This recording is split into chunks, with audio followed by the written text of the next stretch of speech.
The Idea of You is a romantic movie starring Anne Hathaway and Nicholas Galitzine, which you can watch on Prime Video. Now this is a very different kind of a love story in which Anne Hathaway actually plays a much older woman than Nicholas. Like there's this huge age gap between them, but we'll talk about this later in this video. But first let me tell you, this movie actually went to such places at the end which I didn't even think that the movie will actually go to, and that took me by surprise. So the final 30% of the movie is really where this really suspense actually kicks in because of all the overwhelming stuff that's happening around the characters, and this is where I was a bit curious about what the end game of this movie is going to be. So because of that, I'd like to appreciate the end of this movie. But here's the story of this movie. Anne Hathaway plays a single mother who is about to hit 40. She has a good enough career, she has a settled career, obviously divorced, but unexpectedly she meets a guy who is literally in his mid-20s. He is 24 years old, and the unique thing about this guy is that he is in a world famous boy band. So they start to date each other, so they start to spend time with each other, they start to romance each other, but then suddenly, because he is famous, things really go out of place and just blows up everything. But here's what I appreciated about this movie.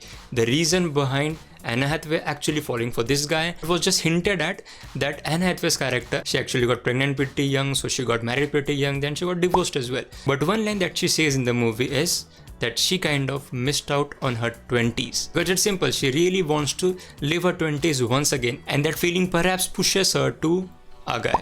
Alright, let's discuss some of the aspects, the romance of this movie, the chemistry between the two main characters, because at the end of the day it's a romantic movie. And yeah, the chemistry doesn't feel out of place because yeah, we can evidently see the age gap between the two characters, and that was pretty well done. It was appreciable because you want to make audience feel as well that there is a considerable amount of age gap between the two characters, and there's this social commentary as well on a couple of things like hypocrisy, like the movie constantly tells and actually reminds you that whenever there is an age gap between a couple and where there is a considerable amount of age gap like we see in this movie, it's okay when the guy is older and the girl or the woman is younger, and people think that this is okay. But when the roles are reversed, that means the female in the relationship is quite older than the guy. People literally attack the female in this movie, and which is not correct, is what the message of the movie is all about. And the movie actually does a very fine job by showing us that how such kind of a relationships could actually, where there is an age gap, could actually not just impact our main two leads, but actually the people around them, because they have their own families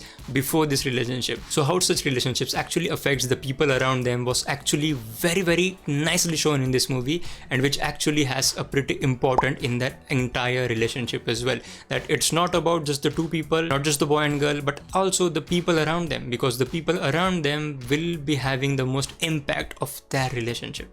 But in this case it was quite different, because in this case everything was big, everything was gigantic, because the guy she was dating was actually a gigantic pop star. So therefore everything that would happen will actually blow out of proportions, and that's what really happens in the movie, and that is what the main roadblock of their entire relationship actually turns out to be. Overall, I enjoyed the movie, I had a good time, and you can check out my thoughts on the Fall Guy movie as well. You can check that video out here, and if you're a Stranger Things fan, I highly recommend you to watch this playlist. And as always, thank you so much for watching.